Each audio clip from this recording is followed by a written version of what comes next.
আসসালামু আলাইকুম প্রিয় দর্শক, অন্য মঞ্চের আলাপ চাইতায় আপনাদের সকলকে আমন্ত্রণ জানাচ্ছি। গত বেশ কিছু এপিসোডে আমি বলেছি বাংলাদেশের আগামী নির্বাচন আওয়ামী লীগ ছাড়া হতেই পারে না। অনেকেই বিশ্বাস করতে পারেননি কথা, কিন্তু যত দিন যাচ্ছে আমার কথা বিশ্বাসযোগ্য মনে হচ্ছে এখন অনেকের কাছেই। ভোট হলে আওয়ামী লীগ থাকবে, কিন্তু ভোট না হলে হ্যাঁ, সে সম্ভাবনা যে একেবারে নেই তা কিন্তু নয়। প্রধান উপদেষ্টা মহোদয় এখনো যে অন্যরকম কোনো প্লট ভাবছেন না তা নয়। আমাদের এখনকার আলোচনা মোহাম্মদ ইউনূসের মনে বর্তমানে নির্বাচন নিয়ে এবং দেশের ক্ষমতার হস্তান্তর নিয়ে কি প্যাঁচ পয়জার চলছে তার মধ্যে, সেই বিষয়টি নিয়ে। বিষয়ে যাওয়ার আগে ছোট্ট একটি কথা। ক্যালকাটা ডায়ালগস ভৌতিক গল্পের চ্যানেল প্রেতভূমিতে গা ছমছমে ভৌতিক গল্প কিন্তু শুরু হয়ে গেছে। আপনাদের কাছে অনুরোধ, ক্যালকাটা ডায়ালগস এবং প্রেতভূমি চ্যানেল দুটি শুনুন, লাইক দিন এবং কমেন্ট ও সাবস্ক্রাইব করুন। এবার আসি আলোচ্য বিষয়ে। নিউ ইয়র্কে আল জাজিরার সাংবাদিক মেহেদী হাসানের সঙ্গে এক সাক্ষাৎকারে বাংলাদেশ সরকারের প্রধান উপদেষ্টা মোহাম্মদ ইউনূস বলেছেন যে আওয়ামী লীগ দলকে নিষিদ্ধ করা হয়নি, তাদের নির্বাচনী নিবন্ধন বাতিল করা হয়নি, কেবলমাত্র দলটির কার্যক্রম নিষিদ্ধ করা হয়েছে। তিনি এটাও বলেছেন যে কোনো মুহূর্তে এই নিষেধাজ্ঞা তুলে নেওয়া হতে পারে। তার এই কথাটি কতখানি সত্যি বা বিশ্বাসযোগ্য সেটা একটু দেখা যাক। নিউ ইয়র্কে আল জাজিরার সাংবাদিক মেহেদী হাসানের সাথে এক সাক্ষাৎকারে বাংলাদেশ সরকারের প্রধান উপদেষ্টা মোহাম্মদ ইউনূসের বক্তব্যগুলি গুরুত্বপূর্ণ রাজনৈতিক বার্তা বহন করে এবং একাধিক প্রশ্নেরও জন্ম দেয়। আওয়ামী লীগের নিবন্ধন স্থগিতকরণ বনাম তার নিষিদ্ধকরণ বিষয়ে ইউনূসের বক্তব্যটা প্রযুক্তিগতভাবে সত্য, কথার মার প্যাঁচে কথাটা সত্য, কিন্তু বাস্তবিকভাবে কথাটা শুধু অসত্য তাই নয়, বিভ্রান্তিকর।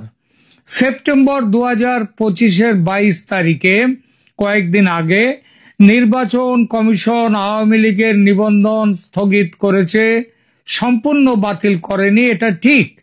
তবে মে 2025 সালে অন্তর্বর্তী সরকার সন্ত্রাস বিরোধী আইনের অধীনে আওয়ামী লীগের সমস্ত রাজনৈতিক কার্যক্রম নিষিদ্ধ করেছে। এর বাস্তব অর্থ হলো আওয়ামী লীগের সকল রাজনৈতিক কার্যক্রম নিষিদ্ধ, নির্বাচন কমিশনের নিবন্ধন বা রেজিস্ট্রেশন স্থগিত এবং সাইবার স্পেসে কার্যক্রম কিছুই করতে পারবে না আওয়ামী লীগ, এবং আন্তর্জাতিক অপরাধ ট্রাইব্যুনালে মামলা শেষ না হওয়া পর্যন্ত এই নিষেধাজ্ঞা বহাল থাকবে।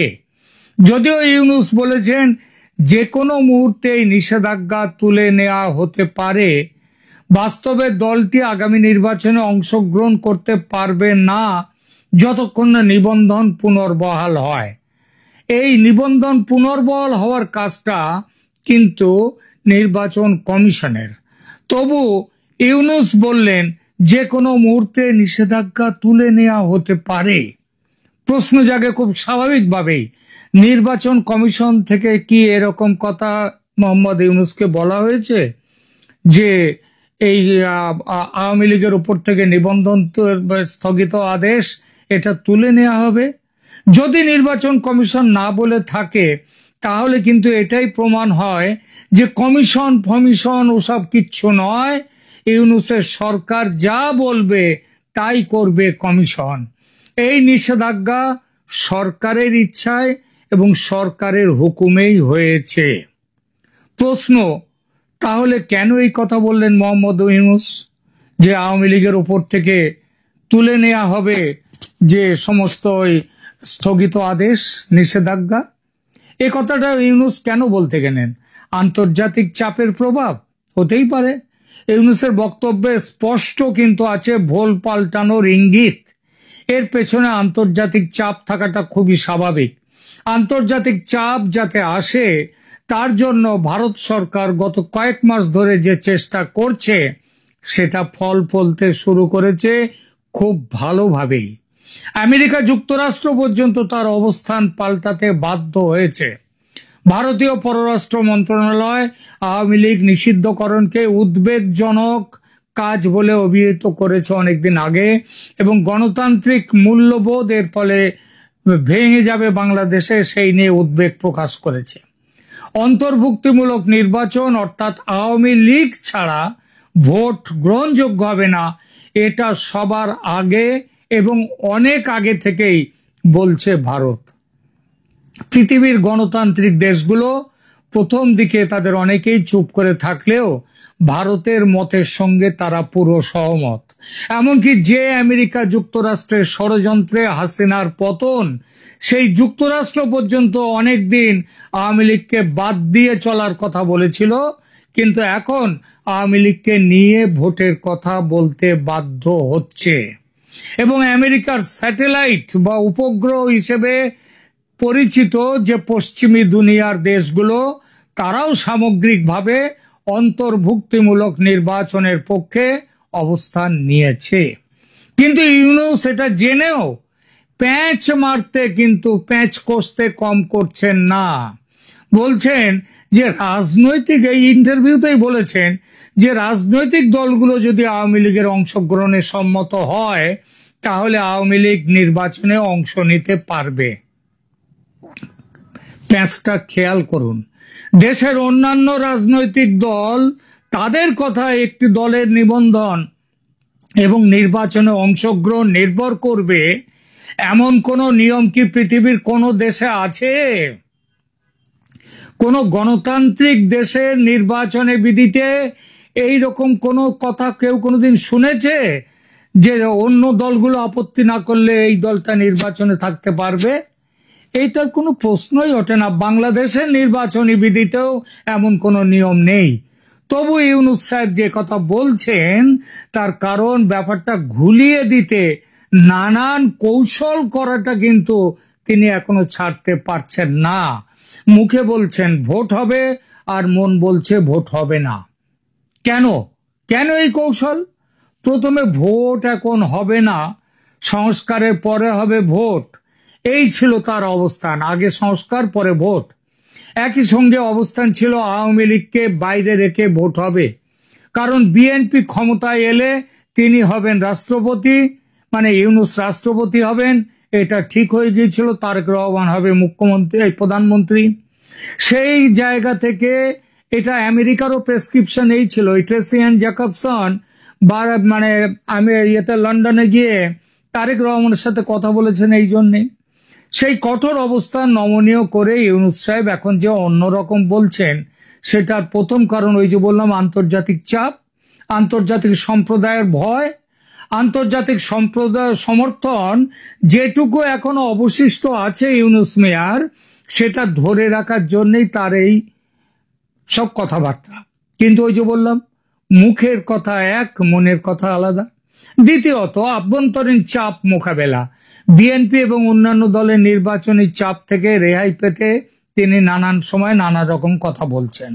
এবং তিন, আওয়ামী লীগের নির্বাচনে অংশগ্রহণের প্রশ্নটি তিনি কৌশলে নিজের কাঁধ থেকে ঝেড়ে ফেলে অন্যান্য রাজনৈতিক দলগুলোর উপরে চাপিয়ে দিলেন। এর ফলে যে ছবিটা দাঁড়াচ্ছে সেটা হলো তার এইসব কৌশলী কথাবার্তা প্রযুক্তিগতভাবে, মানে কথা ধরলে শব্দ চয়নে এটা সত্যি, কিন্তু বাস্তবতার বিচারে ঘোরতর মিথ্যে। এবং নির্বাচন সংক্রান্ত সিদ্ধান্ত গ্রহণের দায় অন্যের কাঁধে চাপাবার প্রচেষ্টা। এতদিন ইউনূসের বিরুদ্ধে নানান অভিযোগ ছিল, তিনি সুদখোর, তিনি ক্ষমতালোভী ইত্যাদি। ভদ্রলজ্জা একজন দুরন্ত মিথ্যেবাদী, এই পরিচয় নতুন যুক্ত হলো তার চরিত্রে। ইউনূস সাহেব চূড়ান্ত ক্ষমতালোভী, এটা দেশের কারো অজানা নয়।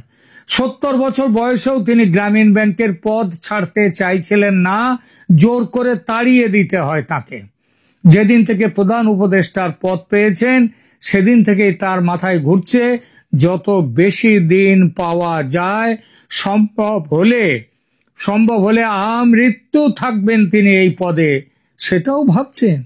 সে ভাবনা কিন্তু এখনো মাথা থেকে যায়নি যে তার প্রমাণ রেখেছেন এক প্রশ্নের উত্তরে, ওই সাংবাদিকের মেহেদী হাসানের প্রশ্নের উত্তরে, যখন তিনি বললেন অনেকেই চাইছেন এই সরকার 5, 10, 50 বছর ক্ষমতায় থাকুক। এই অনেকে বলতে কত মানুষ হতে পারে? তিনি তো ভোট করেননি। তাহলে ধরে নেওয়া যাক তার নিজের দল এনসিপির ভোট 3 থেকে 5% বড় জোর, এরা তাকে চাইতে পারে। কিন্তু বাকি 95% তারা কি চায়? তারা চায় এখনই তিনি বিদায় নিন। সত্যি কিনা জানতে ভোটে দাঁড়ান ইউনূস, বুঝবেন যে কত মানুষ তাকে চায় যে তিনি 50 বছর ক্ষমতায় থাকুন। আসলে দীর্ঘমেয়াদী ক্ষমতায় থাকার আকাঙ্ক্ষা এতটাই প্রবল ইউনূস সাহেবের মধ্যে যে এটাকে জনগণের চাহিদা হিসেবে তিনি উপস্থাপন করেছেন। তার এই কৌশল কিন্তু বাংলাদেশের গণতান্ত্রিক ভবিষ্যতের জন্য গুরুতর প্রশ্ন তোলে এবং প্রমাণ করে যে ইউনূস সরকার তার প্রাথমিক প্রতিশ্রুতি সেই অনুযায়ী নিজেদের নিরপেক্ষ অন্তর্বর্তী সরকার বলার অধিকার হারিয়েছে। আর এই আকাঙ্ক্ষার দরুন তিনি 50 বছর ক্ষমতায় থাকার ইচ্ছা প্রকাশ করে ফেলেছেন। ইউনূসের যা বয়স, তাতে তিনি আরো 50 বছর কোনো রকমেই বাঁচতে পারেন না। তাহলে 50 বছর কথাটি বললেন কেন? স্লিপ অফ টাং, মুখ থেকে হঠাৎ বেরিয়ে গেছে? অসাবধানে বলে ফেলেছেন কথাটা? ইউনূস সাহেবের মতো ঘোরেল ও ধড়িবাজ মানুষ অসাবধানে বলবেন এমনটা মেনে নেওয়া কঠিন। তিনি প্রতিটি পা ফেলেন অনেক হিসেব নিকেশ করে, তার জন্যই নোবেল পেয়েছেন, গাদা গাদা পুরস্কার পান। তার এই মন্তব্য একটি জটিল রাজনৈতিক বার্তা বহন করে। তার বক্তব্যের মূল অর্থ হলো তিনি ক্ষমতা ছাড়তে নারাজ, আমৃত্যু থাকতে চান ক্ষমতায় এবং সম্ভব হলে মৃত্যুর পরেও থাকবেন। অবিশ্বাস্য লাগছে কথাটা? আর জীবিত সিজারের থেকে মৃত সিজারের ভূমিকা অনেক বেশি, মনে রাখবেন। মৃত্যুর পরেও যে একটা দুনিয়া থাকে, এটা পৃথিবীর সব ধর্মে বলা আছে। মৃত্যুর পরেও আকাঙ্ক্ষার শেষ হয় না। হিন্দু ধর্মশাস্ত্রে যক্ষের ধন বলে একটা কথা আছে, অন্য ধর্মশাস্ত্রে আছে কিনা জানি না। কথাটার অর্থ হলো সম্পদের লোভ মানুষকে মৃত্যুর পরেও মুক্তি দেয় না। যক্ষের আত্মা আগলে রাখে, আটকে থাকে তার সম্পত্তির মধ্যে। ইউনূসের হাল সেরকমই। তালে গোলে পাওয়া, ডাকাতি করে পাওয়া বাংলাদেশের সিংহাসন ছাড়ার বিন্দুমাত্র ইচ্ছা যে তার নেই, সেটাই প্রকাশ হয়ে পড়েছে ইন্টারভিউয়ে, যখন তিনি ওই কথাটি বললেন যে 50 বছর চাইছে মানুষ, তিনি 50 বছর শাসন করুক। মৃত ইউনূস যক্ষ হয়ে আঁকড়ে থাকবেন তার পদ। অনেক দুঃখ আছে বাংলাদেশের কপালে। এখনকার মতো এখানেই রাখছি। ভালো থাকবেন, ধন্যবাদ।